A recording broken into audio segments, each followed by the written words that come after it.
Hey, everybody, and welcome back to the Clearance Camo podcast. I'm your host, the Clearance Camo Hunter. Today, I got a special guest, my brother in law, Gage. We're here today to talk about, we're going to start off talking by camouflage and how good it doesn't have to be, and if you go overboard, how good it actually gets. So, stay tuned for that. But first, a word from our sponsor. Today's episode is sponsored by Amend 2 Magazines. You can look them up at amend2mags.com. Strongly recommend it. They got some pretty cool stuff. They don't just build magazines. They also build some AR parts. They're working on some modular chassis for your rifles. So go ahead and give them a look. I use Amend 2 magazines. I know Gage has used Amend 2 magazines. Pretty decent quality stuff, made in the USA. So definitely check them out. So Gage, glad to have you here. Great to be here. We tried to record this once before and it did not turn out well. Turns out we have to take breaks, otherwise things just don't work out. So That's right. Recording software forgets we're here. So if some of this seems a little scripted, it's because we've been here once before. But glad to have you guys here. So we're going to jump in today with some stories about how not having the right camouflage or even camouflage at all works in some scenarios. So to start it off, Gage used to live with me, and he had this pretty decent mule deer mount hanging on the wall, and so I'm going to have him give you guys the story on how he got that deer. So go ahead, Gage. All right. So to start off that story, really, I hadn't planned on going hunting at all on that day. My older sister just kind of approached me and was like, "Hey, I'm going hunting in the morning with me and a large group of friends. Do you want to come?" I was like, "Well, I don't per se hate this sibling, so I guess I'll go." However, like I said, didn't really plan on doing much, so I did not. I took the bare minimum, and for those of you that are familiar with hunting, you know that typically you have your gear that you absolutely have got to have. I really didn't have any of that. I took my rifle, I took my knife on the off chance that I did get something, and that was it. Did not even wear any of my camo. Instead, I wore some mossy oak pajamas. Sure, they had a camo pattern, but all in all, they were pajamas. So as far as the rest of the group I was hunting with, I kind of stood out like a sore thumb because either everybody was dressed in traditional camo, or they had kind of the I guess you could say the classic flannel and denim, right? So blue jeans with a flannel shirt, and then you just had me out there in pajama pants. So everybody's hunting. Few folks actually got animals, and the people that we were hunting with up there, they had a lodge that we were able to take these animals back to, which was pretty convenient. Day's kind of winding down to an end. And my sister's like, "Hey, you haven't really done much today. Why don't you just kind of walk over to this ravine and there's supposedly been some animals walking through this valley. Maybe you'll see something." I'm like, "Whatever. All right." So I get out of the truck, walk over there, just kind of mind my own business. And sure enough, me and my sister, we spot deer moving through this little valley.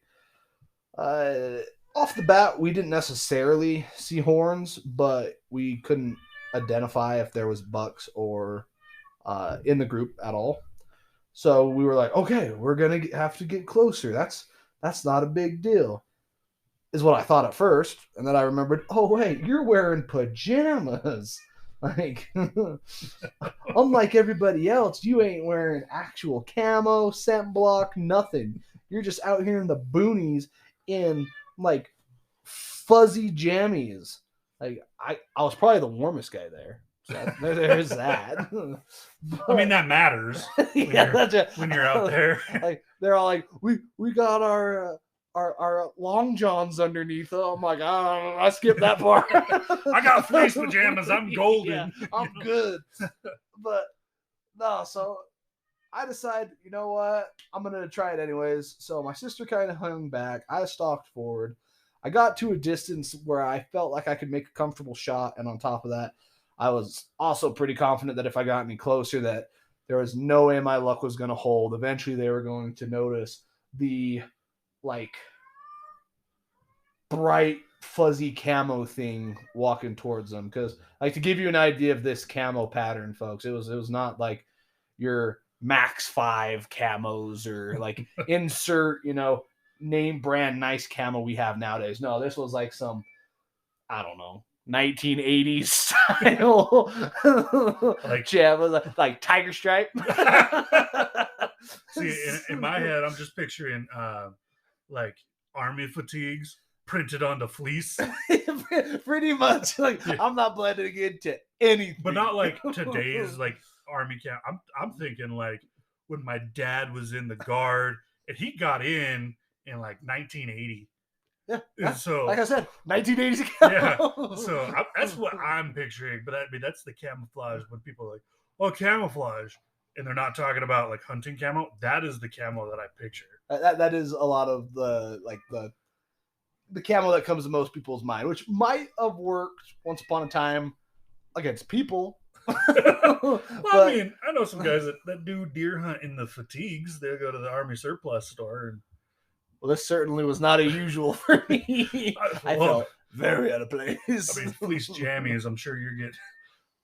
I would hate to see the amount of cockaburs that are stuck to your legs. Everything stuck to them.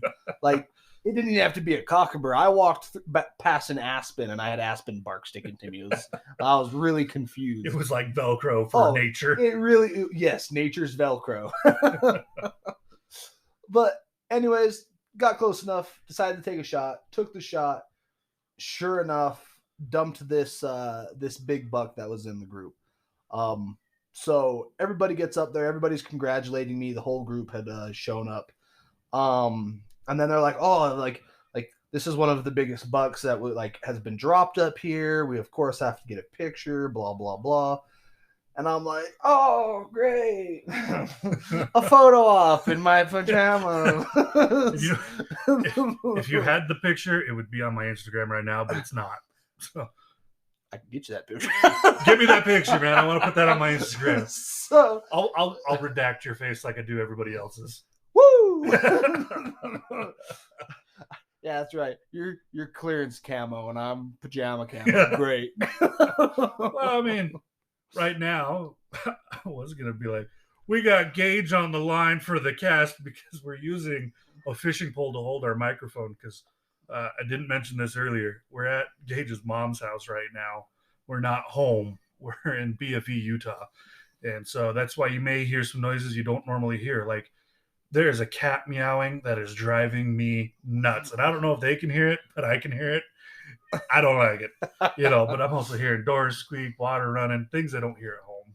For sure. And so, yeah, so sorry for all the interruptions, guys. I don't have any editing software right now because my laptop doesn't have the space. We're still working on getting better and better equipment. So if you're looking to sponsor my podcast, actually right now my sponsors are not giving me financial compensation. I'm working out trade deals with these guys where instead of them paying me money and having to worry about whether they're getting their money's worth, I do a trade where I'll accept their gear, and it doesn't even have to be necessarily what they're famous for, just something that has their logo on it. So this way, as I'm walking around town, I'm also like a walking billboard. I don't have a problem with that, but most of the companies that I was looking to get sponsored, I've reached out to, waiting to hear back.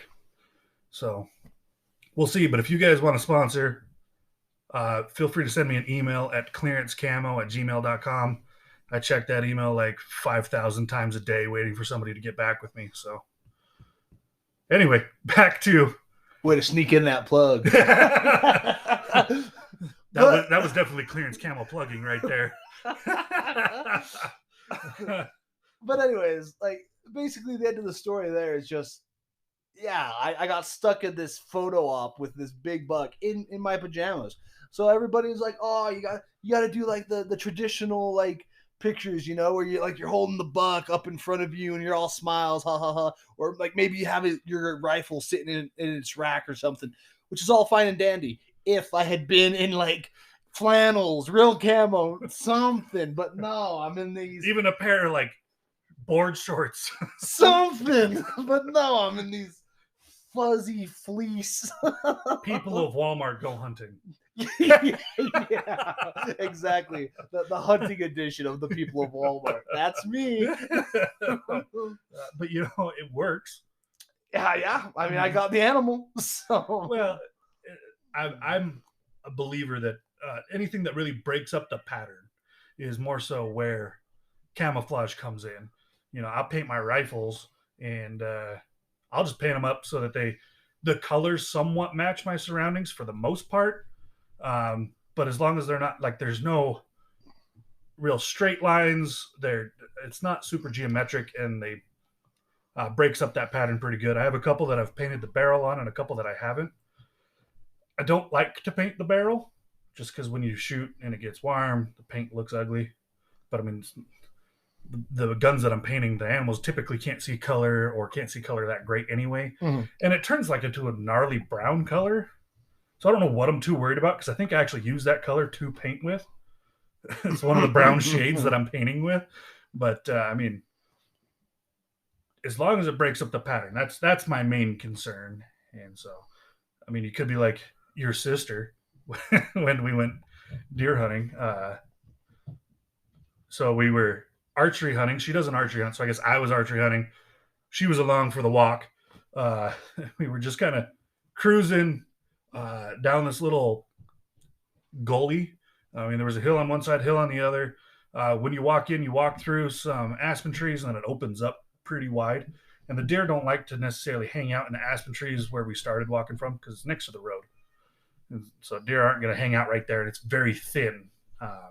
I mean, it's only 10 yards or so of aspens, and then it opens up. But sorry about that clunk. I don't know what that was.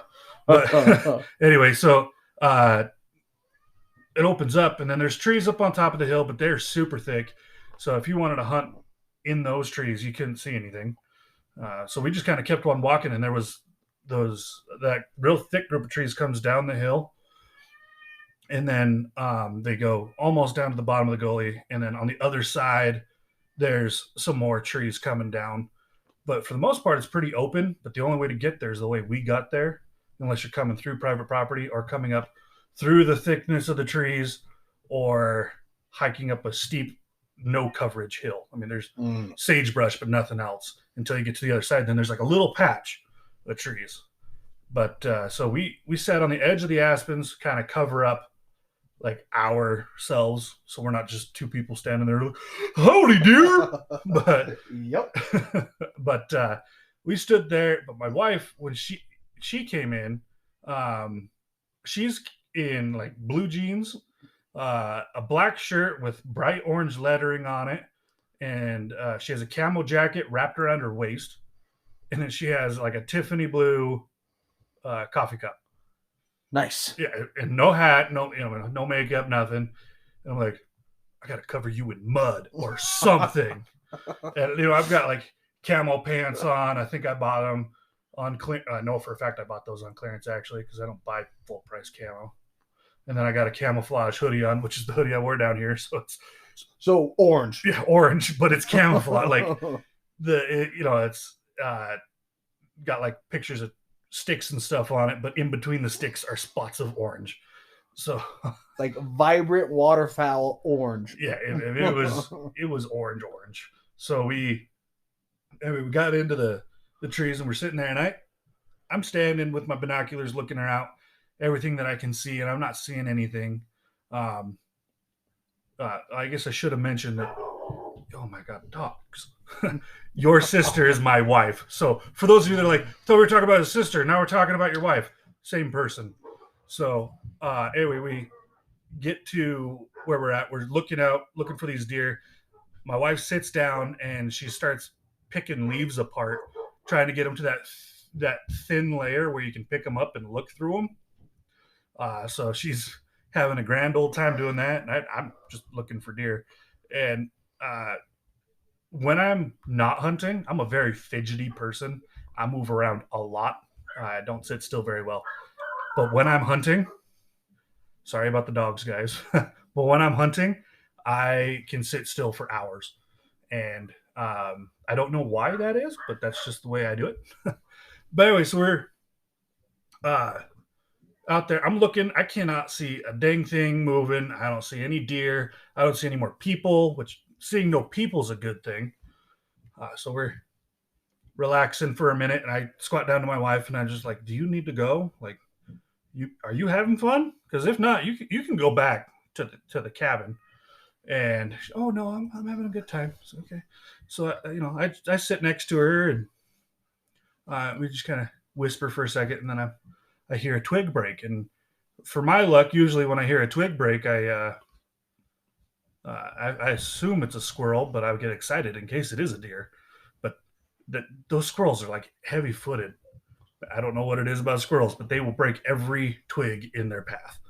And yeah, and considering where we hunt, if it ain't a squirrel, it's a damn cow. I hate cows. I hate cows, but I love beef and I love cheese, but I hate cows. But so we, I kind of brushed off that twig break because if I stood up and it was a deer, that deer was gone. Yep. There you can't move at all. So I'm just like, whatever. It's a squirrel. Just kind of leave it alone. But then they keep breaking more and more, and they're getting closer and closer. And I was like, what? They were almost rhythmic.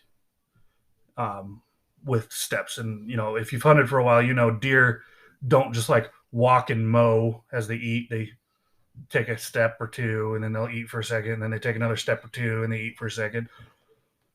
And so I was like, well, maybe that is a deer. And so I looking over from where I can see just over the sagebrush because I was down talking with my wife, and two ears pop up, and so I was like, oh, that is a deer. And so I'm sitting real still. It was a doe, and in Idaho you can shoot a doe or a buck for most archery hunts, and so I got pretty excited. But so I sat there, I had my bow, and I'm trying not to shake from excitement because I get buck fever no matter what it is. If I can shoot it, I get buck fever. So Yep. Anyway, so I let it keep walking, and then another one, and another one, and then another one. I mean, 4 deer total just come up towards us. That first doe comes over, is just kind of munching, and it's eating literally the grass that is between my feet. I mean, I haven't showered in 4 days at this point. And so that deer was right up to me. And I was like, these deer have anosmia. They can't smell because I have not showered. And hunting hard, you sweat. Yep. But I hadn't showered in 4 days. And there's no way that they couldn't have been like, oh, it's just a person. No, that wasn't happening. But I'm really excited. I look over at my wife and I'm like, put down the leaf and look up slowly. And so she puts down the leaf and looks up, and she's almost eye to eye to this deer. It's right there. And so she's like, ooh, and just stared at this deer for a while. I have my bow in my hand, and I had an arrow out and nocked, but it wasn't like I couldn't pull it back. Yeah. But I moved my bow a little bit, or no, excuse me. Before I moved my bow, it was in my hand, and that deer came over and licked the cam on my bow, and was like, "Well, that's not grass." And then it just kept eating. And so, like, mind you, like I said, my wife is just dressed like she's going to town, and I look well. None of my camo matched, but at least I blended in, and your pattern was broke up. My pattern was broke up. Well, and that's also why when I'm hunting, I want to have a beard. So you don't see this pasty white circle. Because I am a pasty white boy, and there's no denying it. And I'm not afraid to use the Camo Compact to cover that up, but I didn't bring it that time. But yeah, so the deer licked my bow, and I got pretty excited, and I moved it, and they took off. man, they were just gone. And I watched where they went. They all went different directions. One of them actually went far enough out where it wasn't too scared when I stood up, but it was a long shot. And for my capabilities with my bow, I felt confident in the shot as long as the deer didn't move. Which, good luck getting a deer to stay still when you're shooting at it. Yeah. I mean, yeah, especially where I didn't have like the bowstring whiskers that quiet down the string. Yeah. So when they slap, it's a slap. And but I did take a shot, and I watched the arrow instead of watching the deer after I let go. I watched the arrow as it soared through the air, and out of my peripheral vision, I just see it take off, and it was well out of the way by the time the arrow got to it. But I mean, I've seen videos of deer where they like duck down in like 20 yards away. They duck down and dodge the arrow. Yeah, duck the arrow. Yeah. So I was like, well, I mean, that's not uncommon. But I went over and, like I said, I was watching the arrow as it went through, and it didn't hit that deer at all. But I still did the ethical thing. Went over, looked for the arrow, looked for blood.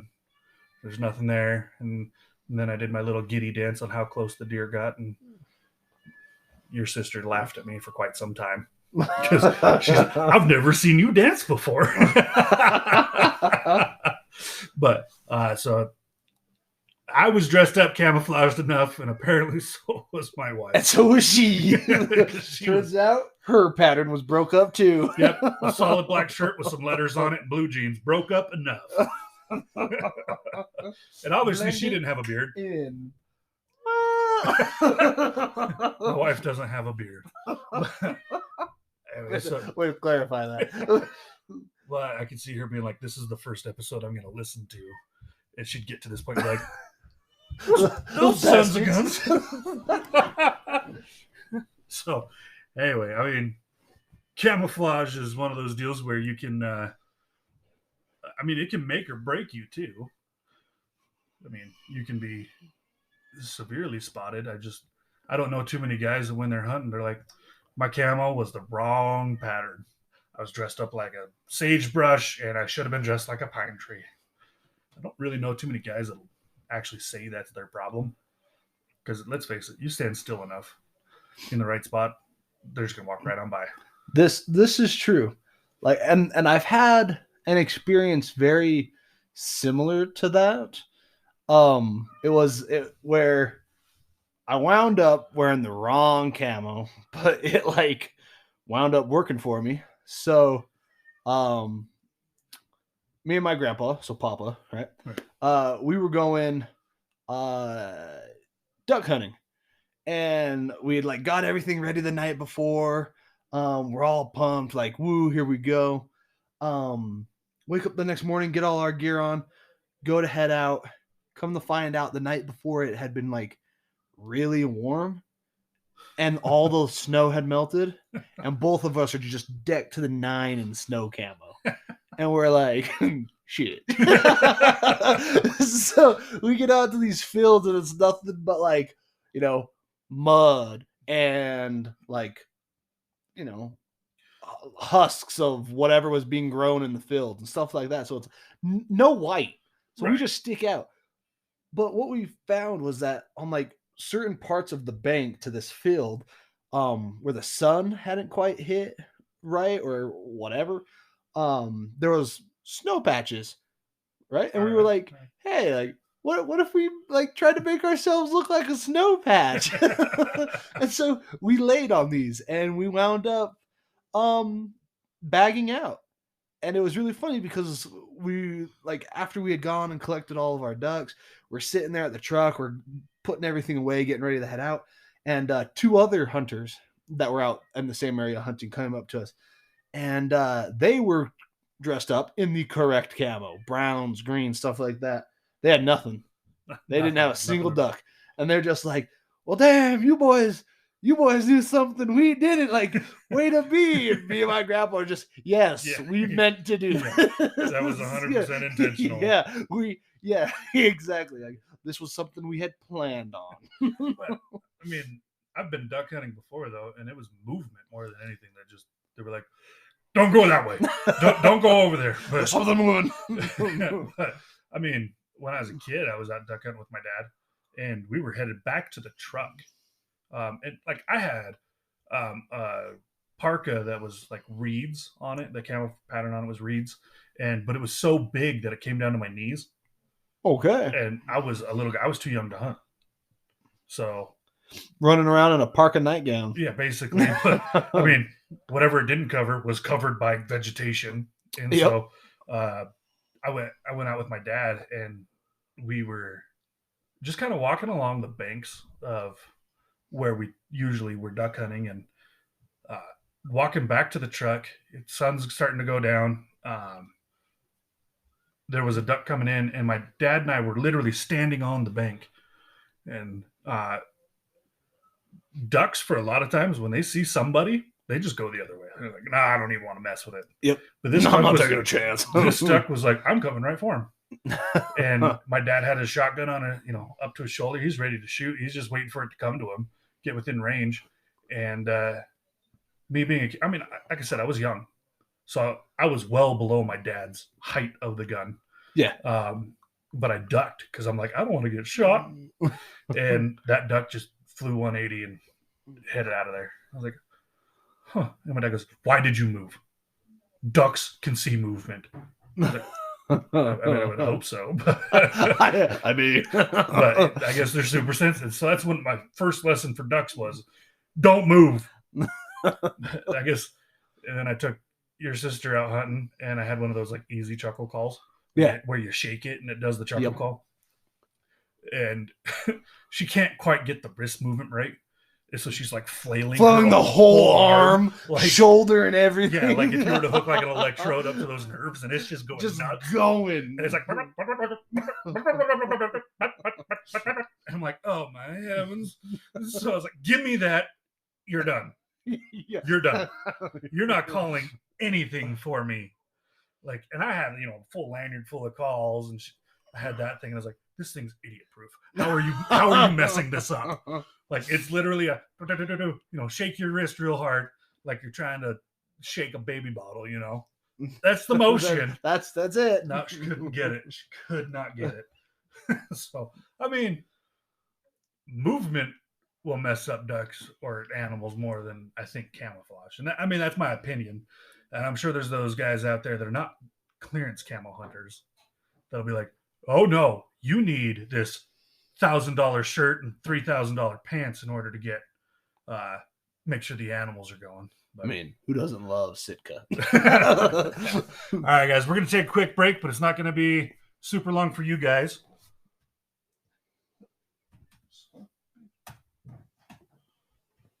Oh, sorry about that. We're gonna take a quick break. Be back in just a second. It's not going to be long enough for you to go to the bathroom. I'm sorry. And we're back. So, like I said, it wasn't going to be long enough for you to go to the bathroom. But it was long enough for us to make a couple of jokes about me being out of shape. Bending over to touch the record button will put me out of breath. So I got to work on that. Yeah, you have a hard time reaching over and pushing a button, but I've seen you run up mountains. Man, when there's animals, all right?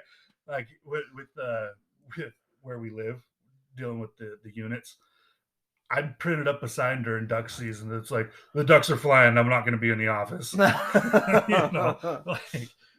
done it, and your sister was like, absolutely not.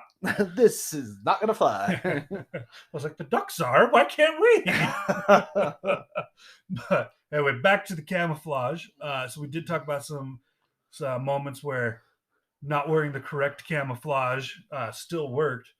But let's switch gears a little bit and talk about camouflage working too well. Yes. Yeah. That'll happen. Oh, for sure. I have a particularly good story of that happening to me.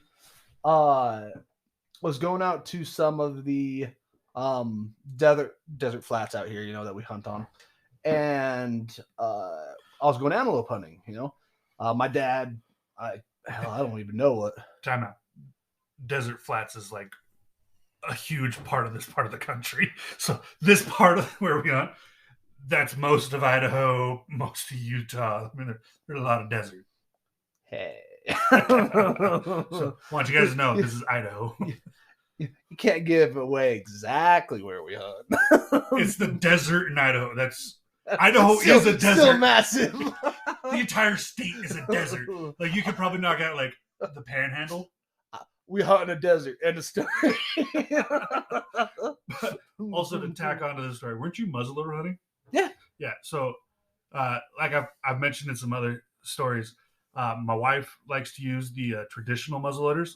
That's a family thing. The whole family uses traditional muzzleloaders. They've got a lot more patience than I do. But anyway, go ahead. Yeah, I think for this particular story, I think I was still in high school. I was a kid. But anyways, my dad comes down. He's like, "Hey, we're gonna go antelope hunting tomorrow. Get some sleep." And I'm like, "Yeah, whatever, old man. I'll get some sleep." And of course, being a dumb kid, I did not get any sleep. So next morning, he wakes me up all nice, bright and early, 4:00 in the morning, to get out to the fields. So I am just dragging ass, just zombified. Yeah, just looking like a corpse. And we get out there.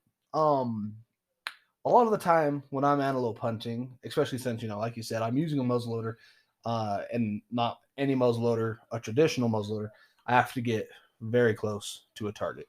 Like 100-yard shot is possible, but like that is a lot of luck on your side. Most shots are right around that 60 mark or closer. Especially where what's the twist rate on them? It's like 1 in 68.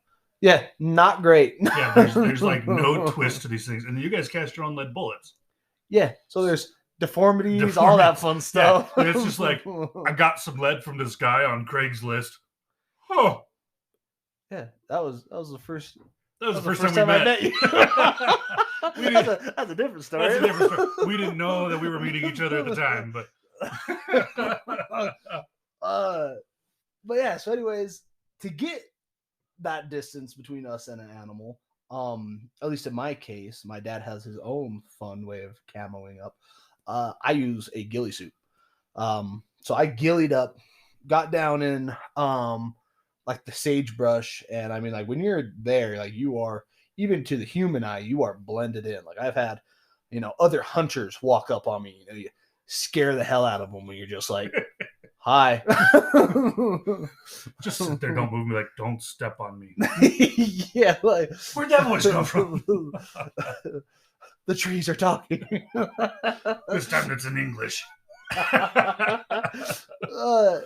But yeah, so I'm all ghillied up. I'm blended in. I'm laying prone on my stomach. Everything's great. My dad, he's like, "All right, I'm gonna drive up onto this like little butte that kind of overlooks this plain area, and I'll be your eyes. I'll be glassing with the binos, all that fun jazz." So he drives off. He leaves me with a walkie-talkie that has a earpiece plugged into it, that I have on. That way I don't have to actually use the motion of a walkie-talkie lifting it to my mouth. Well, and that way too, stuff. It's not being so loud that everything around you hears it. Exactly. It's it's funneled directly into the ear. Right. So I have that. So everything he's seeing, he's kind of telling me. Nothing's really getting close to me. Like nothing's interested at this moment. I come to the conclusion in my, tired state that it's safe enough for me to close my eyes, and I convince myself I won't fall asleep. Like my dad's talking in my ear. How could I possibly fall asleep, right? I'll just rest my eyes. It'll be fine. And of course, anybody that's tried I'm just resting my eyes deal knows that shit don't work. So no, but that's a typical dad trick. So you're just getting ready for when you have kids. I'm just resting my eyes. I was watching that. No, you were snoring. Like louder than the volume. Snored. But anyways, I rest my eyes. Sure shit, I'll fall asleep, right? And I am just in that super, super deep sleep. Like, but suddenly I find myself like coming out of that sleep, and I'm coming out of it because there's a weird noise that's waking me up. So I do that little thing where you wake up and you I had enough like remembrance of my situation to not move. But then of course, your brain starts spinning like, what woke me up? And I was like, as I thought about it, I instantly like, oh, my dad's talking in my ear. Like he's just talking a little bit louder this time. Like he's really trying to get my attention. And so I really focus on my dad, and like I have the little mic, and I'm like, yeah, Dad, like, what do you want?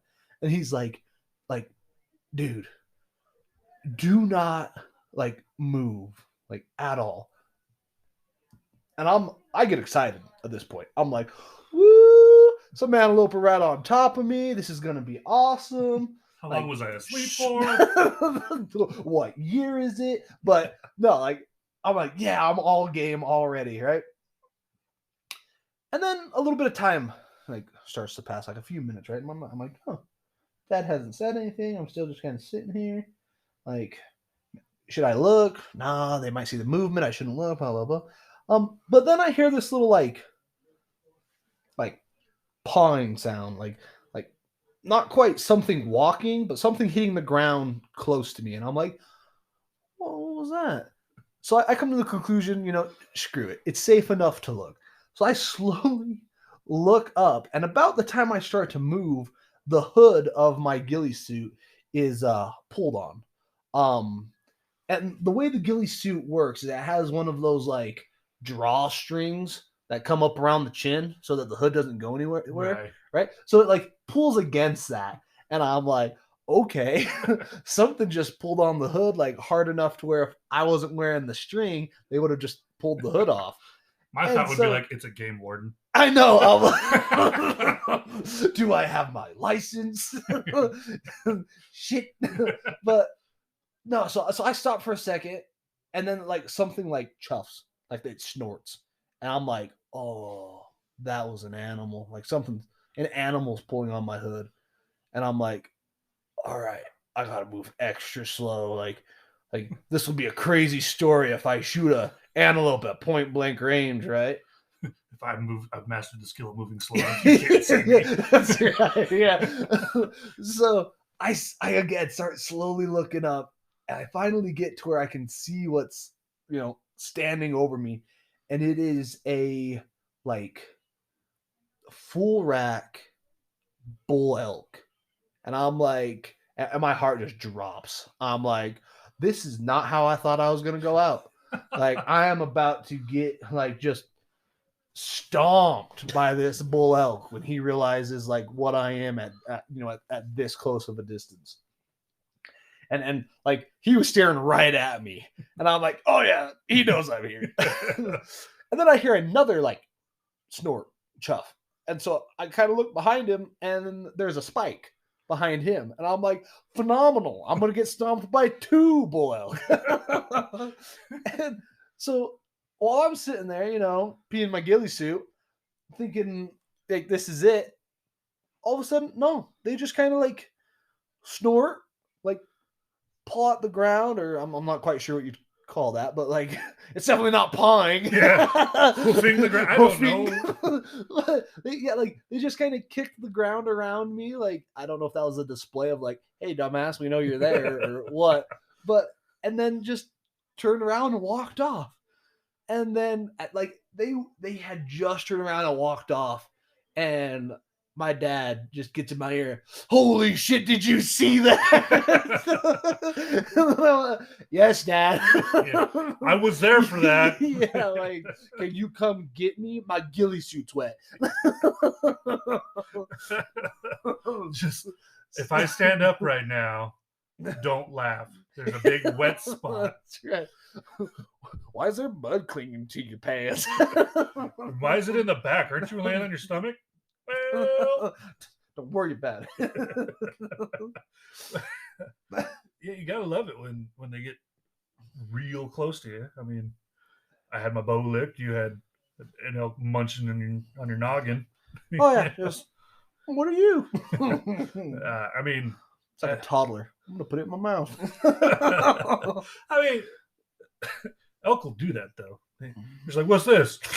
You know, like Yep. I had some trail cameras that when we had them up, I had one that filled the entire SD card up with an elk just licking it. Just pictures of a tongue. Yeah, right. It was like they were trying to get to the middle of a gobstopper. How many licks in the center of this Tootsie Pop? So I mean, they licked it. They actually got it open. So if I could find that SD card, I should count how many licks it took to get it open. They did get to the They did get to the center. So, but I mean, they also took another camera. So we had the cameras that send all the pictures to a central camera, and then you can go up and check that SD card. This is before we invested in the cellular cameras. So this way you only had to go just a little off the trailhead to get to your camera, or just a little off the road or wherever you're at to get to the camera. So I checked that one, and you just see a few pictures of elk, and then you see an elk's head, and then you see sagebrush for a while, and then there's 3,000 pictures of the sky. You know? And it's like, son of So then I gotta hike my chunky butt in there and go find this camera based on clues of pictures of the sky. I don't know. I imagine everybody here that's listening has been outside. The sky changes. The clouds are never in the same spot. You're out here trying to find the positioning of stars. Yeah. The thing was, is never took a picture at night. Damn it. All I had like a single blade of grass, just like fluttering over it, and clouds. Nice. But the blade of grass would trigger the motion. Triggering the sensor. And so I was like, oh, that's going to be fun. So I had to hike in there and be like, okay, this was the tree it was on. I got a picture of that sagebrush and that sagebrush and that sagebrush. So you walk down there and be like, okay, I don't have any more pictures of sagebrush. And it didn't go into the trees. So I only have 200 yards by 1,000 yards to search. So I can find this. Nice. I did find it though, so don't worry. I did get my hands back on that camera. So, but another experience with camouflage though is same area that the cameras were taken, just over the hill actually.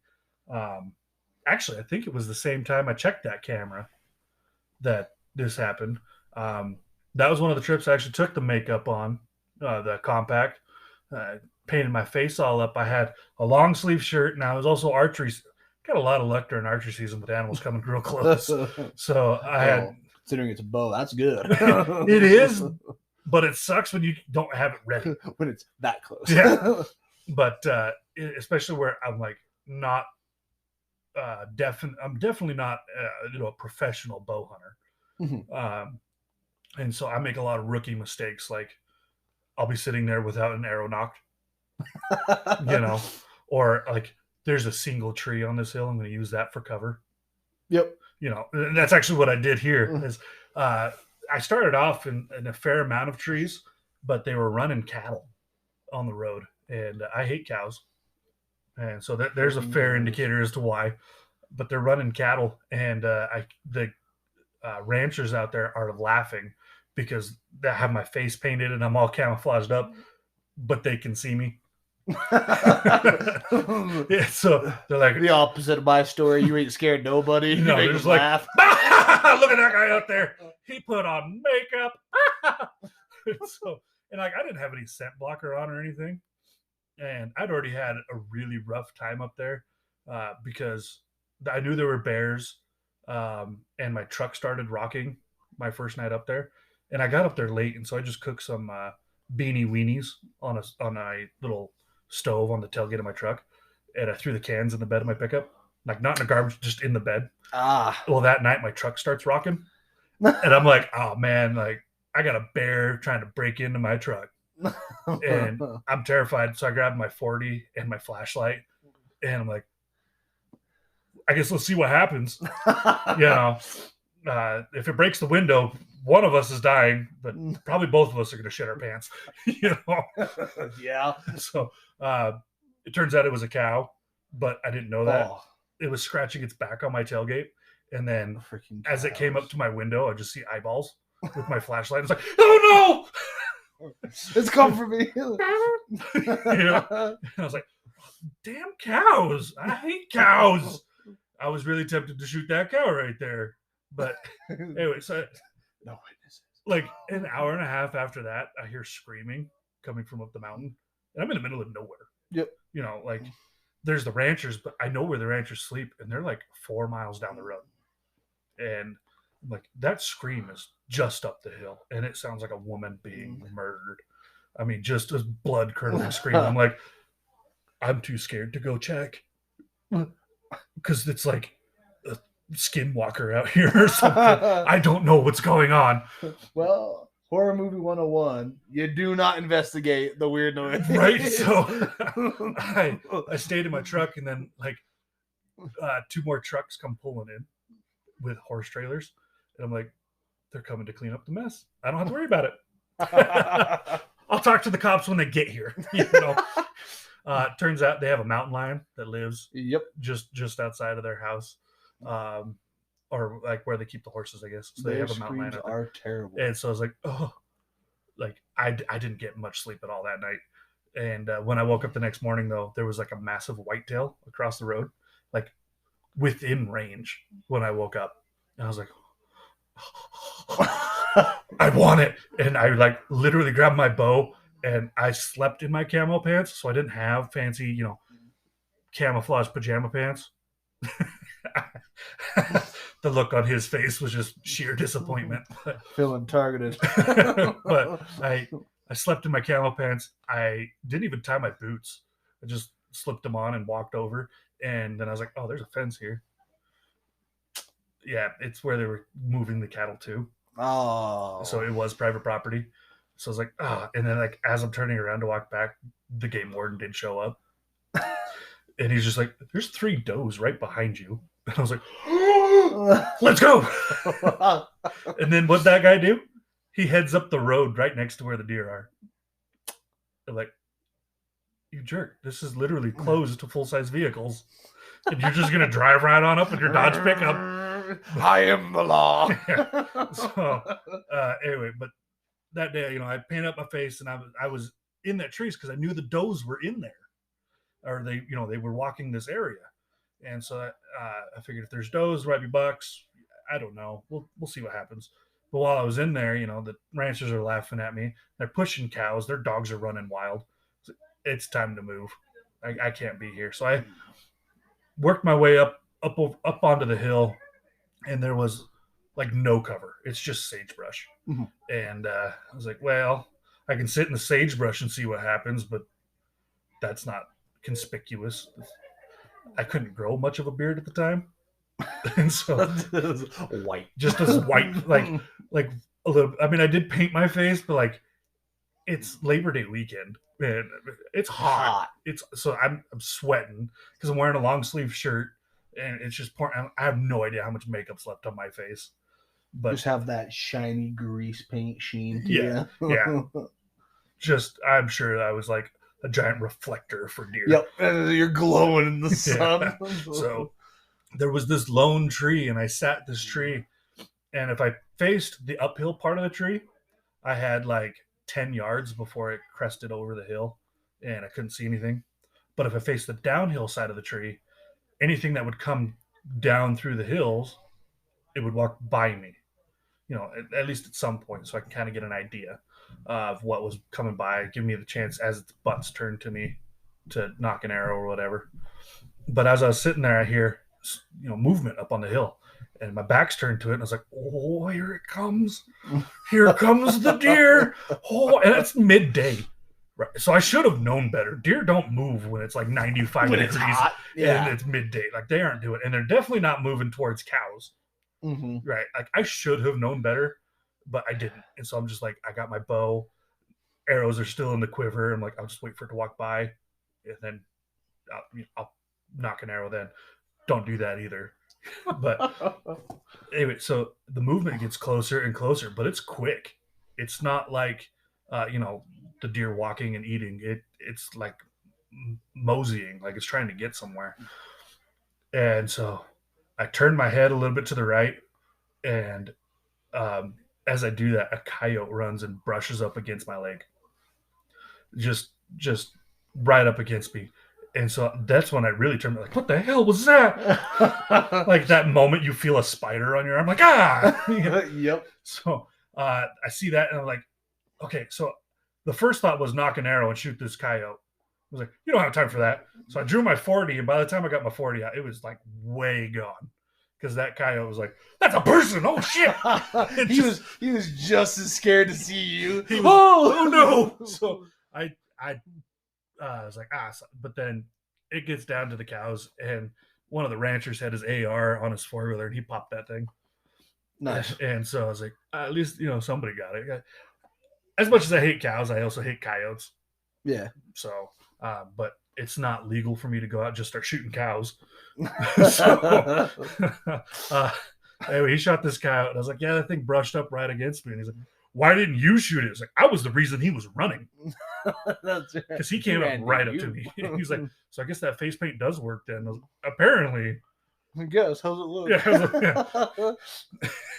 But, that dog was like right up by me, dude. Yep. Yeah. So. Yeah. You like, for as sensitive as a lot of their senses are, you'd think dogs, regardless of coyote, wolf, whatever, wouldn't get very close to you. They'd be able to, smell you, hear you, shit, like, know you're there. Right. But no, I've had coyotes come right up on top of me in my ghillie suit. Like, I guess I should mention how big the tree was too. It's about the size of my forearm. That's a sapling, bud. like I know I say I'm out of breath and I'm out of shape. I'm not like a 500, 600 pound dude though. Like, for those of you who are trying to figure out how big my forearm is, like if you were to look at like a normal hunting rifle, that fore end where the barrel meets the stock, that's about the size of my forearm. So it's not a very big tree. You are laid up against the sapling. Like, I think if I would have like leaned against it, it just fell over. Just creaked. But it had a fair amount of limbs on it. I could still see through them, but they were limbs. Yeah. No, mine was like I said, I sat down in some I found, because antelope hunting again, middle of August, super hot. So I'm like, oh man, no way am I sitting somewhere where I'm just having the sun beating down on me. So I sat down in this one of those real big, like 6 foot tall sagebrushes, right? Okay. And I'm like, I'm in the shade, sweet. And I'm in a seated position instead of like, prone or any of the others. And I'm just chilling. Apparently the coyote had the same idea, find shade. Because I shit you not, I have this coyote walk over and just like a house dog do that, like walk in a circle thing, just sit down. And I'm just holding perfectly still, looking at him like, he has no clue I'm here. Like, if I was fast enough, I might be able to kill him with a knife. And, I think I kicked my foot or something, and he saw my foot, and his head just snapped to it. And he just held perfectly still, staring right at my foot. And then it was like that realization moment where his head just slowly turned. And I'm sure from his point of view, he was just like following up my leg, just shit, because he's now looking like into my eyes. He gave this like little like growl, and then just like a bullet, dude, just gone, just as fast as he could across this field. And I had made no effort to pull a gun or nothing. I just watched him like, well, that was funny. What? Yeah, I mean, by the time you would have pulled your gun up and tried to hit that moving target with your muzzleloader. Yeah. Right. Your dad probably would have been like, why are you shooting? Yeah. You're wasting lead. That's pretty much exactly what happened. Like, later on, I'm like, I saw a coyote, and he's like, you didn't shoot it, right? I'm like, no. And he's like, good. Yeah, good. Like, most hunters are like, why didn't you shoot it? And the muzzleloader hunters were like, do you have any idea how hard it is to hit a coyote running with a muzzleloader? Well, I've gotten pretty close to other animals too that didn't see me. But I wasn't wearing a ghillie suit. It was just enough brush in between us. Yeah. archery hunting again by myself. I gotta quit doing this. But I was walking up this hill and I woke up late and I was like, okay, I gotta make it to the top of that hill and I'm gonna be there till the sun goes down. So I'm walking up this closed logging road and there was like a spot where it was really, really bad, so you couldn't even drive on it. But you could tell there used to be a road there. I was like, I'm just gonna cut down here, and the road dipped down and then came back up. And like if you were to take a 4-wheeler in there, you'd be hitting your grill or your bumper before you started. I mean, it was steep. So I get down to the bottom of that and I hear something breaking twigs. And I was like, oh, here it is, because I got a deer tag and an elk tag, and I'm like, oh yeah, buddy. Doesn't matter what you are. So I knock my arrow and I'm like, oh, it's coming. It's coming. I get ready for the draw and I'm like 5 yards from the brush. So as soon as I saw it poke out, it's gonna be like a let her rip kind of deal. Yep. Yeah, no, it was a cow moose. And so 5 yards away. You're like, oh. I tucked and rolled and I jumped out of the way because it was hauling. When it saw me, it started taking off running. I'm like, this is how I die. Yeah. I used to make the joke too because I have a scar underneath my beard where I got a mole removed. I used to make the joke I got attacked by a moose. Now I've got a scar on my shin from actually catching the broadhead when I rolled. Nice. And so I got a scar across my shin. And so people are like, what happened? I got attacked by a moose. I got attacked by a moose. So anyway, we'll be back for just a second to finish that story. So give us just a minute. You can try and go to the bathroom if you want to. I wouldn't recommend it. And we're back. So Gage just brought up a good point. He's like, you should have just been like, what's chasing the moose? Yeah, like as soon as I sit back up, I'd be like, wait a minute. No, my first thought was, I got to get this bleeding under control. So I had a bandana in my pocket and I tied it around my leg. Nice. And I dripped blood for the rest of the day. Like, broadheads are sharp. Oh, great. So you're bleeding and there's something out there that chases mooses away. Yeah. So mooses.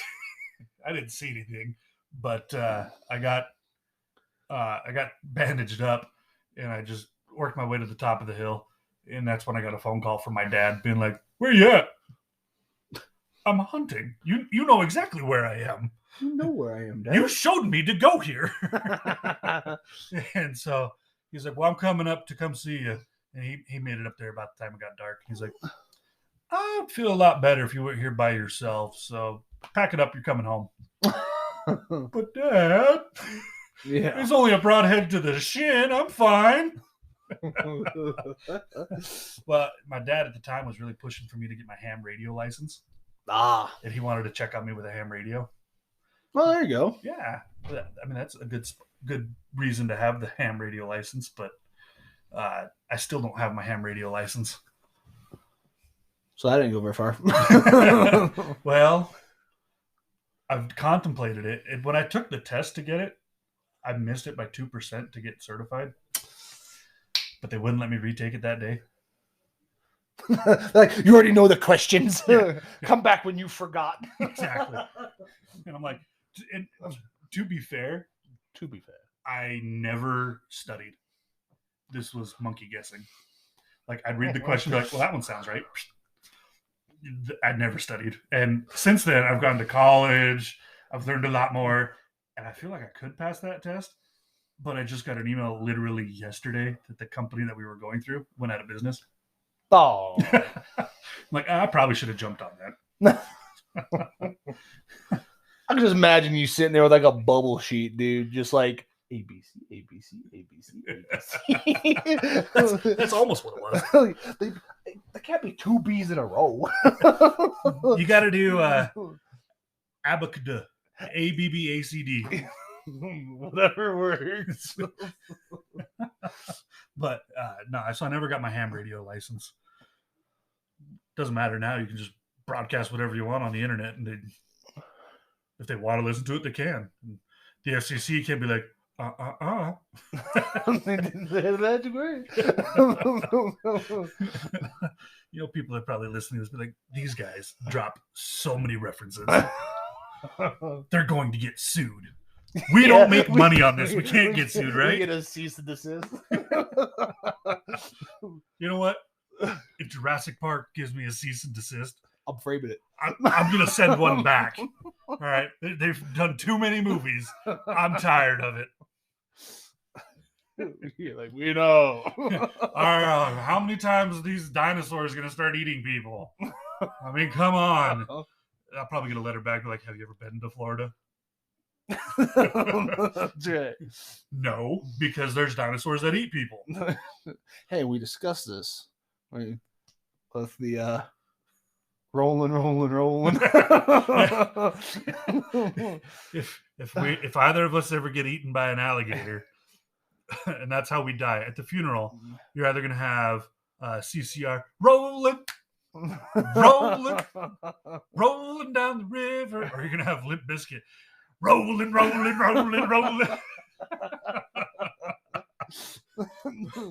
Hey, you know what? If I ever do die hunting, that's when you can play I Hurt Myself Today. That's when you can play. Because let's face it, that's probably where I'm going to die. You probably did something stupid. Which I guess is the whole point of this podcast. Be like, this guy's an idiot. That's right. Yeah. What's that saying? Like, do as I say, not as I do. No, this is more of a don't do what I say or do. Just ignore me.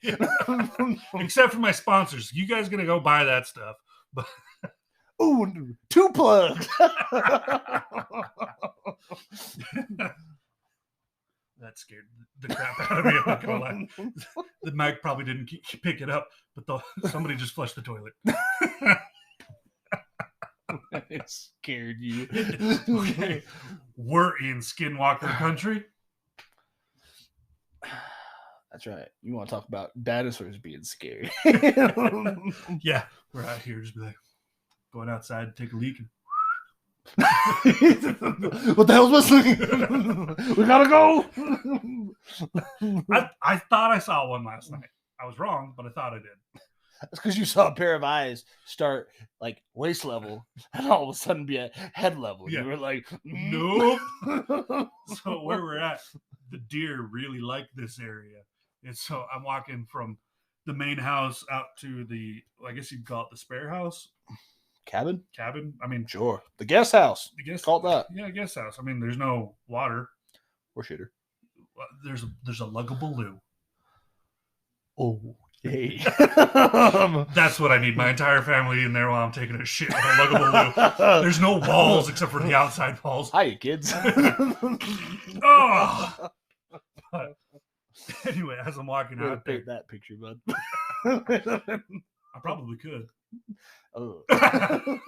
As I'm walking out there, though, I see eyes shining in my flashlight, and I was like, "Oh, deer!" And then they got taller, and I was like, "Oh, it's not a deer! It's not a deer!" Then I like focused on what it was. The deer was laying down and it stood up. It's like, oh, I feel better now. It's still on all 4 legs. I still need to go change my drawers. Thank goodness I was heading to the cabin. God. You know, I mean, where we hunt most of the time, though, that you don't get skinwalker stories. You get Bigfoot stories. Yeah, if you're up in the woods and the hills and stuff like that. But I ever tell you the time that I convinced Sadie, my younger sister, that we were being attacked by a Bigfoot? No. So we go up there on I think we were like ground squirrel hunting, like by the Krells. Okay. Right? Yeah. So where I got married. Yeah. I should have loved with that. But anyways, people aren't going to believe I'm married, buddy. Who would marry this idiot? Well, when you ran out of options, no, she might have. But anyways, we were out there at the Krells hunting ground squirrels. Me and my little sister got bored. We're like, let's just go for a 4-wheeler ride, right? So all we have is 22s, right? So we go buzzing up the trails, right? We get like way back up in there. And on our like way up there, a tree had fallen over the path. So we had a chain. So I hooked it up to the 4-wheeler, moved it out of the way, continued on our way. Right. I was like, oh, that's. I wonder if that had been felled by like a beaver or something else.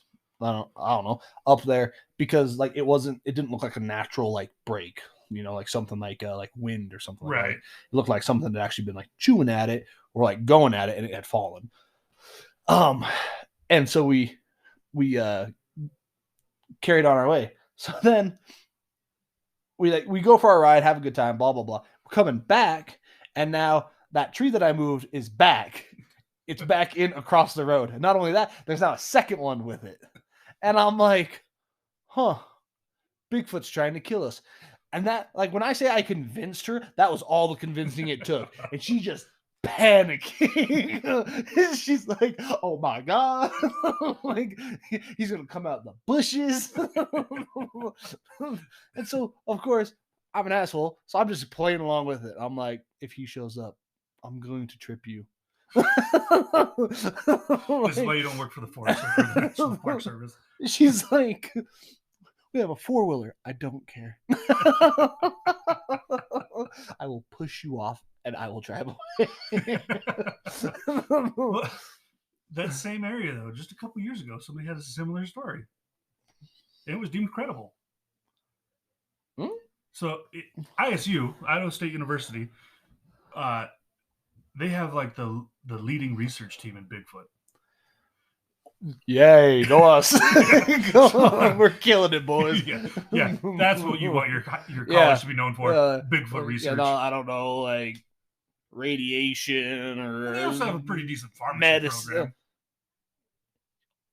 Please continue with the Bigfoot. Anyway, this dude, similar story. He was up there hunting, and he was on a road, had to move some logs out of the way. Difference with his logs, though, is they were cut with a chainsaw, which means the Forest Service doesn't want you on that road. It's closed, right? But he moved them out of the way. Yeah. It just kept going. And the hunters in this area are like toothless hillbillies. Yeah. I mean, take this with a grain of salt, but it was deemed credible. But anyway, he was up there hunting, and he saw Bigfoot running around up there, like 30 yards away from him. And he said it was like 9 feet tall. All right. And it was deemed to be a juvenile, but they also found things around the area that were consistent with Bigfoot sightings. I've been in the woods a long time. These are also consistent with being in the woods. Yeah, like, these are commonplace items, guys. This tree's falling over. Trees fall over all the time. Nifty. Yeah. This branch is broken. Nifty. They right? also put cows up here. Yeah. I hate cows. I'm going to plug that more than I do my sponsors. I hate cows. Like, if USDA wants to sponsor me, though, I love beef. I hate cows. I will promote the eating of cows all day. As long as you keep them out where I'm hunting or shooting. That's right. Yeah. Raise cows the way McDonald's does, right? Okay, that might be inhumane. Different podcast. Different podcast. Anyway, so yeah, it was deemed credible, and it was actually not too far from where you were. Okay. So where the corrals are, or like, so where we got married. Yeah. So if you were to go back to where the road lies and follow the main road up, he's on the side of that road. All right. Yeah. I would actually say where it was, but then I'd be people up there elk hunting be like, I'm actually looking for Bigfoot. Yeah, like, oh, you up here hunting too? No, you get Bigfoot. Yeah, Bigfoot. Why you got a muzzleloader? Don't worry about it. Great. I'm gonna accidentally shoot one of you. Problem is, me and you out there might be confused for Bigfoot. Oh yeah, especially full beard, and I got my long hair going. In your ghillie suit. How'd you die? Got shot. And then there's me out there moaning. Oh, this is an old one. You better get him. We're doing him a favor. Yeah. But yeah, like with my story, yeah, had her all sorts of worried, right? No, and I was like, I came to the conclusion like, like, you know, I basically came to like the Forest Service conclusion, like, oh shit, like they may not like this is probably human activity, and they're trying to tell me, you know, we don't want you on this road. I should have known better, but like at the time, oh, it was just so fun to just scare the hell out of her. Like, oh, so good. Dude, I think if it would have been me though, because I love messing with your family. Yeah. All of your sisters are super gullible. Just a little. Just a little? No. I had to stop the floor. Like, did you see that? just like take the key and run. Just like literally shut it off and be like, did you see that? And as I'm like talking to him, pull the key out of the ignition, be like, oh shit! And just take off running. I don't even think I would have had to do that with her, dude. She was so riled and ready to go. If I had like stopped and like, do you see that? She probably would have hopped off and just like, I would have just saw like a coattail as it like just disappeared into the woods, and I would have been like, oh, just hear random 22 pops.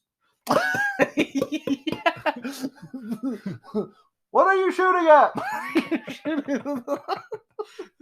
It's only us out here. And Bigfoot.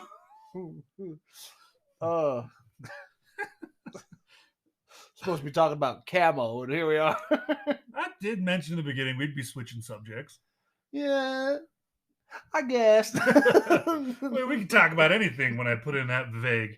We're going to talk about a few different subjects, but the main one is camouflage. That's right. Hey, Bigfoot's got good camo. He's pretty hard to spot. Apparently his bones are camouflaged too. It's the beavers. The beavers eat them. Well, the porcupines. It's got to be my favorite two theories. Porcupines will eat a lot of crap too, though. You ever built a fence out in the woods? Porcupines eat it. I've built lots of things out in the woods. Yeah, you're that guy that's out there rebuilding cabins from freaking like nom vets that are hiding and got all their shit booby trapped. I have ran into that. I'm sitting there and like playing with fishing line. And I'm like, Dad, why would someone have just fishing line here? He's like, stop pulling on that. That's a tripwire. Like, oh. This is great. Keep telling people about tripwires in the woods in Idaho. Maybe we'll get fewer out-of-staters. Maybe they'll stop going. I mean, Fish and Game is the only people that benefit from that. They're not going to sponsor me, so just... No, those guys are like, dude, they're like Beetlejuice. You say their name 3 times, they just pop up. Like, you think about doing anything shady, and then you got your hunting license. Where did you come from? I am in B&E.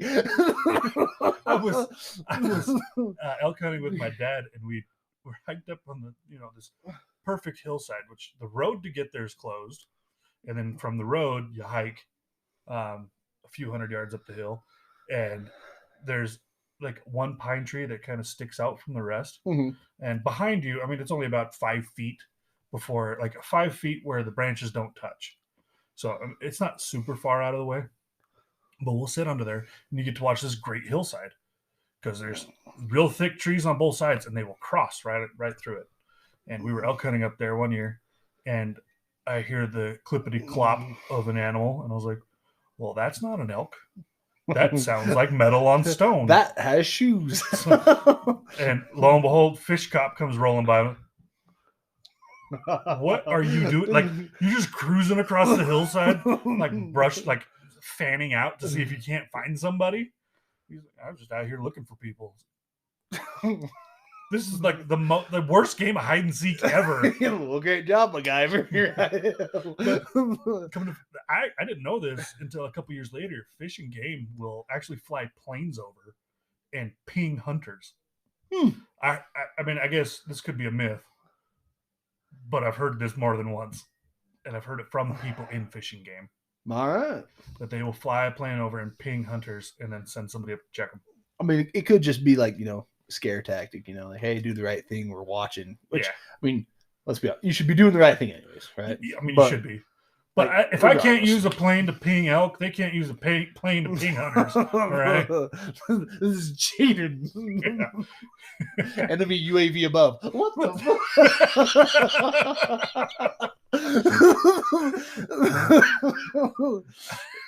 But I was actually hunting in that same area, and a dude came out with his drone taking pictures of elk. He wasn't hunting, but this dumbass was out there during hunting season with a drone. Well, he's just asking for someone to shoot it down, dude. Just someone that's had a rough day, just fed up. Yeah. But it's just like, why are you flying it during hunting season to get these animals? Like, well, because hunting season's when the animals are out. That's why it's hunting season. That's not how that works at all. Like, have you ever actually hunted? I swear, you see animals all year round hunting season, not a thing. Yeah. October 10th, no more deer. That's right. They know. Right. October 15th, no more elk. Yeah, they are aware. They are, to them, it is the purge. The sirens go off and everything. Yeah. I'm pretty sure they're at the top of the mountain, be like, here come the hordes. You see trailers and 4-wheelers and like, yeah, I'm just gonna lay low. Yep. Deer like, I've got 2 weeks. Then I can start coming out. I can do this. 2 weeks. That's all I got. That's the bucks. The does are like, oh, they can only chase me during archery season, so I'm good. Yeah. The only thing that could get me are archeries or children with shit aim. And even then, Idaho's like, that's only on special permits now. That's right. Yeah. So, it's like, yeah, we're good. I'm gonna go up and start licking the pots in their camp. But like on the subject of the fish cups, I remember being on a Twinkie Point one time, right? You know how there's Twinkie Point, there's the valley, right? Like where the road is, and then there's that other hill. Yeah. Okay, I was on Twinkie Point, and the elk like to cross between those two all the time, right? And I was glassing the other hillside with my rifle scope, and all of a sudden I realized I'm just staring at another person way the hell over there, and they have binos. They're staring right back, and I'm like, that is a fish cup. And like as I thought that, I got this. Just got this little wave. I'm like, so I waved back, and then it's like, hey, maybe stop aiming a gun at the fish cup.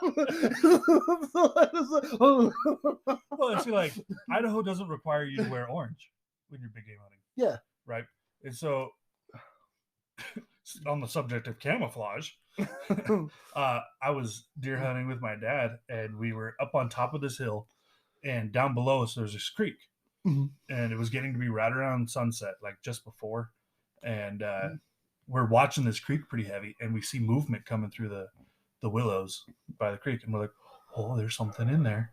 And my dad had always taught me not to use my rifle scope to scout. Yeah.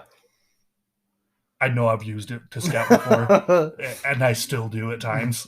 But since my dad was, right next to me, you're like not doing that, and I had a new set of binoculars, like I probably ought to use these. So I'm looking, and I see the movement, and it's not clicking for me on what it is. I'm like, something's not right here. So I'm watching this dude dressed in like all sage green, including his hat, just like. Well, it's not even like sage green. It's almost brown, like a dirty deer color. Dirty deer. Like a wet deer. That's the color of this dude's camouflage. And he walks out, and I was like, that's how you die. Sir, you almost got shot. Yeah. This dude's out there walking through the woods the exact opposite way of that guy we saw coming here. Yeah. That was recorded on the last one that we messed up on. You're right. So they're like, what dude are you talking about? What dude? So we're driving up, to get to Gage's mom's house, and we're almost here. It's like 2:00 in the morning, and we're almost here, and there's this just bright reflection in the road. There was this guy just jogging at 2:00 in the morning with a high vis vest, a headlamp with a tail light. Yeah. And it's not like a dim headlamp. Like when he looked at the car, I was seeing spots. Yeah, I thought it was a motorcycle coming the other way. Yeah. When like we first saw him, but then I was like, what is up with all the like the reflective stuff below the headlight? Like, what is all of that? It's chromed out. Here? Yeah, motorcycle. Like, well, because he even had like reflective strips running down the back of his legs. Yeah, and it's like, dude. I mean, kudos to him for safety at 2:00 in the morning. They could see him from the ISS. They're like, Houston. We got something running through BFE, Utah? Yeah, there's a glowing object in Utah. If it whistles around. The best part is that, like, we talked about, like, messing with him a little bit, but your mom works at the jail. Yeah. So that would have been a great call. Go to jail and be like, can you call the nurse? Okay, not the one that's on duty though. The one that's at home. The one that's currently at home. No, you get the nurse that's on duty. He's like, well, I don't want her for medical. Yeah, I don't need medical aid. You need to tell her that her kids have been arrested. What? Yeah. We pulled up next to a reflective guy and started playing Eye of the Tiger. He did not think it was funny.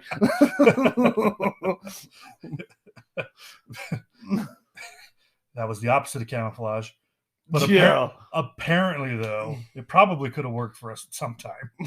I mean, sometimes you can get them animals real close when they're not supposed to be. Oh, dude, that's like antelope. You know how many times I've gotten an antelope to walk up to me? I mean, granted, I myself again is in my ghillie, so I'm super camoed up. But like, I walk out into the middle of a field, right? Like plant a stick in the ground, and then just like drape a red bandana around it. Walk back into the sagebrush, lay down. Antelope walk right up to that. Because, unlike a lot of these other hooved hooved creatures, they can see in color. So they're like, what is this red bandana doing here? And now they're, 20 yards in front of you, just staring at this bandana like, huh. It's amazing to me, too, how many animals are like, they don't know what a bandana or a trash bag is. So you put that up and they're like, I'm going to go there. Yeah, right. We'll go see what that is. Like the number of guys that I see goose hunting with white garbage bags on a stick and just let the wind blow them. Yeah, and the geese will come to it. Yeah, I'm like, what? Y'all are dumb. Yeah, something about curiosity and a cat. So actually, the last time that I was duck hunting last season, the guy I was with, my buddy, he had a goose decoy that was his dad bought it, and it's painted like goose wings. Okay, but you just stake it in the ground, and the wind blows it and makes the wings flap. Yeah, right. We didn't see anything for geese that day. We got a lot of ducks. Then the golden eyes were coming right to it, but the geese, we didn't see anything for them. We did limit out on ducks though, but he went out literally the next day. And he got his limit on snow geese. All right. Right, but he didn't pack that with him. He's like, something's wrong. Yeah. And he's even like, the day that we went, he's like, I know it's snowing and there's not a whole lot of teal out here, but we could have thrown like a dozen teal decoys out there. But there's no teal. No teal. Why would we put teal decoy? There's no teal. Yeah, and then the next day he put teal decoys out and get snow geese. Those are two different things. But the snow geese are only here for like a week and a half. Yeah, not very long. And when they come, man, they like flood the skies. It seems like to me every time the snow geese are actually here, I'm working or I can't get out for some reason. Well, of course, right? Like that'll be the weekend that we've got something planned and I can't get out, and I've got to be like, okay, from opening day in October until December 31st, with the exception of Christmas morning, I'm going hunting every chance I get. Just go sign some FML paperwork, some family medical leave. There's been a tragedy in my family. Actually, FMLA covers the birth of your child, and you get 12 weeks within the first year they're born. Okay. Well, my daughter's due at the end of August. Hey, and here you were thinking it was going to be a bad thing having her near hunting season. I mean, my son was born, in the middle of archery season, which I think we've deemed I got to quit doing. Gotta stop doing this. I keep getting run over by animals. But no, I think we're gonna do a little bit of extra time duck hunting this year. But I got to build the blind. So we're going to take another break. We'll be back in just a second. See, there's the break. Yeah, there's our break reminder. Every 28 minutes from when I press start. If I remember to press start. No, stop. And we're back. We had enough time to go to the bathroom, but you didn't. So good luck. Hope you got headphones on so you can listen to it over the sound of your piss hitting the urinal. Yes. If you hear a faint voice in the background, it's my other brother-in-law, Fisher. So he didn't want to be on here. Yes, and the fun part about that is not a code name like Clearance. That poor bastard's legal name is Fisher. Okay, but you got Gage, like 12 gauge. Hey, It's you not spelled that don't way. you don't got to start connecting dots, bud. And then there's Gunner. We can move on. Anyway, we were sitting here trying to figure out how we were going to divvy this out so it didn't drag on into a bunch of useless blabbering. And so we've decided we're going to break off a little bit, still stick with the hunting scenarios, and we're going to talk about that hunting treat you just have to have, or you know it's coming when you're hunting. So, Gage, go ahead and say what yours is. All right, my hunting treat that I have got to have when I'm hunting, and to be honest, it's not even something I've got to have, more along the lines of just I know it's going to be there, is shitty peanut butter and jelly sandwich. The peanut butter and jelly sandwich that you took an entire loaf of bread the night before and you just turned the whole loaf of bread into peanut butter and jelly sandwiches and then packed the whole loaf back into the loaf bag. So, and then just gave it a spin. Because you've already lost the twist tie. Yeah. Yep. Spun the bag, tucked the top, and just threw it in the fridge, right? And then the next morning you get up, grab it, shove it in a bag, head on your way. By the time, like the day you're hunting, by the time you actually get around to eating it, it's just this like solid mass. Like the jelly has soaked through the bread and like into the sandwich next to it. So they've like you're peeling it just apart coagulated. Like yeah, you're like, oh, you need a sandwich? Let me just peel you off a sandwich. And I'll admit that I've done that before. You make it, and like when you pull it out, the jelly is just like oozing out of the back of the bread. Osmosis. Yeah, it's just come through the bread, and you're like, all right. I mean, that doesn't have to happen with your sister sandwiches, though. Because you don't put nothing on them. Yeah, you're just eating bread. Yeah. So she makes sandwiches to where when you put the peanut butter on, you can still see the ridges or the holes in the bread. And the jelly is just like a sprinkling. She makes the LaCroix of peanut butter and jelly. Like there's flavor, but not enough to know. I like the way you described it last time. She just lays the bread out there, opens the jelly, opens the peanut butter, stands there for a second. Well, that's enough of that. Closes the jelly, closes the peanut butter, right? Puts the two slices together, calls it a day. That's good enough for me. Essence de la peanut butter and jelly. Yep. Like, you get enough of the taste to be like, This reminds me of a sandwich I had once. Oh, that's right. It was peanut butter and jelly, which is what this is supposed to be. What this was supposed to be. This is raw toast. It's a rather simple recipe. How did you mess this up? Like you're one to talk about messing up simple recipes. My hunting sandwich or snack every time I go hunting, because you're hunting in October, right? Yeah. That's the main time to go big game hunting out here. And what's for sale in October? Halloween candy. Oh, okay. Okay, so I've got like a gallon Ziploc bag of Crunch Bars and Butterfingers. All right. And so that's what you need to. That's what you need while you're hunting is a Crunch Bar and a Butterfinger. Is that a twig breaking? They'll never hear me. Yummy. I'm really glad you specified Halloween candy because I went like instant basic white girl mode and I was like pumpkin spice. Okay. No. No. You are out there with lattes. No. I drink my coffee black, dude. All right.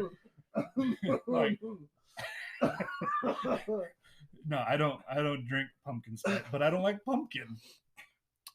Other than pumpkin pie, I'm with you. Okay. But no, I'm like, yeah, it's got to be Halloween candy. But then, since I don't eat Kit Kats, yeah. I don't even buy the bag with the Kit Kats in it. All right. I guess they don't know why I don't eat Kit Kats. Yes, you and your... Yeah, okay, so the sound of crunching drives me nuts, which is weird because I'm out there with Butterfingers. But when other people crunch, it drives me nuts. And Kit Kat used to have those commercials where they would break them, and it would just piss me off. So it's like, I was probably a sophomore in high school, and I was like, I'm not buying another Kit Kat until they stop this shit. I'm boycotting Kit Kat. It wasn't until after I started dating your sister that they stopped doing those commercials. Oh, the good old "Give me a break." But they did it with the snap. Yeah, like the actual snapping, which drove me nuts. So I quit buying Kit Kats, which sucks because Kit Kats are the same bag as Reese's. I love Reese's. I mean, Reese's are overrated, bro. Peanut butter is life, and this was my last time on the show. No, so I'm out there with my Crunch Bars and my Butterfingers, but there's another snack that I despise, but for some reason it's become a thing. When my dad and I were elk hunting once, and we were on the hill for a couple of days, he was craving a bologna sandwich. Oh, and we're not like down the. My dad and I hate bologna. Yeah, but he was just craving that childhood dream, I guess. And so the nostalgia. He was like, I want a bologna and mustard sandwich. You are sick in the head. Like nobody craves a bologna sandwich. You eat bologna because that's what you have. Because you can't afford anything better. Yeah, exactly. So, but he's like, I want a bologna sandwich. And my dad was like, that's it, we're leaving. And so we didn't pack up camp or anything. We just packed up our stuff and headed, we had to walk down to the 4-wheeler and then drive to the truck and then from the truck to town, which was like a total of 4 hours of driving. Yeah. Right. We got to the grocery store in town and my dad buys a package of bologna, some mustard, and white bread, but not like fancy white bread or even fancy bologna. Just that $1 bologna package and that $1 loaf of bread. Awesome. But you got to buy good mustard. Yeah. Which we probably could have gone to the deli and just grabbed mustard packets. But no, we bought an actual thing of mustard. And we made bologna sandwiches in the parking lot. All right. And then my dad's like, well, it's too late to drive up tonight. So we've got a freaking motel room. Because my dad wanted a bologna sandwich. For a bologna sandwich. Yeah. My dad and I have the same issue when it comes to meats. If you eat them, your guts just get super angry. And so the true hunt of the day, the bologna sandwich. Finding a spot to go blow your guts out. It's going to happen. Because you ate a shitty bologna sandwich. And so, yeah, we got this bologna sandwich. And then the next morning, my dad had to fry some up for breakfast because he was still craving bologna. All right. You don't bologna's just not the way to go, man. No. But I would gladly drive to town for like, well, not in the town we were in, but in a town only about 40 miles away. They had a Monte Cristo. Hey, now. I would drive hours to this Monte. I've actually driven 3 hours just to get to this Monte Cristo. You're like, damn, I want that Monte Cristo. Oh, man. But they had like homemade jelly, and it was like in a batter that when they fried it, it came out like French toast German pancake. Okay. It was delicious. That company's out of business. You just have a tendency of driving 3 hours for useless shit, like Build-A-Bear. Okay. He says it away from the microphone. He said Build-A-Bear. I went to Build-A-Bear yesterday. But hey, to be fair, we did go to to be fair, we went to a couple other good places, like the Beaver Creamery. Yes. Defend Build-A-Bear. We went to the Beaver Creamery. Okay, Build-A-Bear is in Walmart too. Okay. That doesn't help at all, does it? Screams BFE. The Build-A-Bear's in Walmart. Yeah, it's in Walmart. Right next to our gas station. That's a petting zoo. No, it's like 4 hours away from the petting zoo gas station, which that was also on the Messed Up podcast I don't know about. On the way here, there's a gas station that has a petting zoo, and it's not a joke. It's not like there's just weird ass people there that let you come over and touch them. There's a legitimate petting zoo. Well, it might have started out as a joke. I'm thinking it started off as a wife who brought home too many farm animals. This meat, milk, and cookies. God damn. Woman, we live in an apartment. We live in the back of the gas station. Stop bringing home farm animals. There's 2 businesses here. They're both gas stations. Yeah. Oh. They're like, well, that's how we get more people here. We're going to take the goats out and people can pet them. They can pet them. But no, like back on the like subject of food and that, just kind of along the lines of, the shitty peanut butter and jelly sandwiches, and then like a sandwich that at least is consisted of meat, if you can call that meat. Like I remember one time I went through the whole spill, made the whole packaged them up. Next day, pulled them out, just like I described, this gross like glob that you had to like peel the sandwich off of, And I remember I peeled mine off, started eating it, and you eat it with like no joy, right? You're just like, that just means you're not hiking You're enough. just eating because you're hungry. No, that is why you're eating. You're simply eating because you're hungry, not because you actually like enjoying what you're eating. But I remember I'm eating it, and my dad, me and him had just gone back from a hike, he comes walking around, and I see him coming up to my door. I'm like, oh, okay. So I peel him off one of these sandwiches. He opens my door. I'm like, here you go, Dad. Here's a sandwich. He's like, oh, don't worry about it. I packed a few of my own sandwiches. You can have that. And I was like, oh, okay. This dude, bastard, proceeds to pull out 2 of these like beautifully made like roast beef and Swiss cheese sandwiches on like artisanal bread with like a piece of lettuce and a slice of tomato and butter and mustard and all that. And I'm just staring at that with my shit PB&J, and I'm just thinking like, nobody's up here. I'll make it look like an accident. And I'll eat your sandwiches. just put one of your chunks of sandwiches and say he choked. He choked. He choked. What's with the gunshot wound? I had to put him out of his misery. I don't know the Heimlich.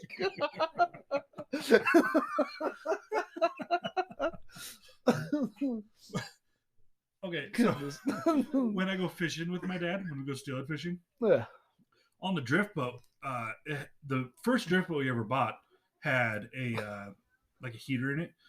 And you were supposed to be able to turn it upright and use it as a stove. Okay, but you just melted the boat when you did that.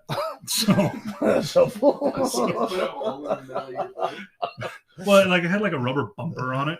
And so the first time he ever did that, it melted the rubber bumper, so that bumper was out of there. But I've melted a lot of things on this thing. I melted my wool pants on this. I melted some plastic tackle boxes. But we decided, it took us a few years to actually figure out to actually pack a grill on the boat. So we'll get one of those little propane grills. and we'll put bratwurst on there, and that's just great. Being out in the middle of the river, and you pull off on an island around lunchtime and grill up some bratwurst, and you're sitting there watching the geese come in, because that's why we're there, apparently. Watch geese, because we never really did catch fish. It's steelhead fishing, all right? Yep. You're not catching them every time. You heard a story about someone catching it a long time ago, and here you are. Yeah, so we have bratwurst, and that's one of the best things to have, is you're out there just making bratwurst. Even though from the start of the day you're craving cheeseburgers, because you hear cheeseburger from the birds out there. Damn swallows. Just out there. Cheeseburger. And just like that, you've ruined swallows for everybody listening. Everybody out there who's ever been in the woods and heard that. Damn it, it is a cheeseburger bird. 9 o'clock in the morning, that's all you're going to hear is cheeseburger. Clarence and his damn cheeseburger birds. So, anyway, but we have bratwurst. We never have actually done hamburgers, and I don't know if it's because we don't want to do the buns, but for the bratwurst we just take a loaf of bread. So same difference. So same thing. I don't know. Maybe I know it's not because of the cheese, because my dad will pack cheese slices. Yeah. Right. Like one time we're out there and he's like, "Hey, I packed some frozen cheese," and I was like, "Okay, like it'll thaw out by the time we get out there." Around lunchtime, he's like, "You want some frozen cheese?" I was like, the shit's still frozen. Like, pull it out. Like, let it thaw out. Yeah. He goes, "It's gonna be frozen. It's not going to be not frozen." What do you mean it's not? It's like 50 degrees. It can't be frozen. No, it's Frozen, the Disney movie. He bought it just for the dad joke. Just frozen cheese. Just for the joke. Just for the joke. So I know it's not because we don't want to pack cheese. That's some commitment. But, I don't know why we don't have cheeseburgers. We always have bratwurst. All right. Yeah. But man, hunting snacks are they hit different too, don't they? Well, everything tastes better in the mountains. Well, I don't know. Well, except for shitty peanut butter jelly sandwiches. My wife walked in the room, so that's why he's calling her out. So anyway, we thought we'd leave you guys on a hungry note, so you guys can go make yourself a good peanut butter and jelly sandwich that hasn't been sitting in a bag for overnight and actually has peanut butter and jelly on it. Or a bologna and mustard. Or bologna and mustard if you can't afford peanut butter. To each their own. But anyway, I appreciate you guys for listening for this unusually long podcast. Again, thank you to our sponsor, Amen2. Check them out at amen2mags.com. Thanks for Gage for swinging in and helping me out here. Of course. So, on that note, aim slow, shoot fast, and have a fantastic, whatever time of day you're at.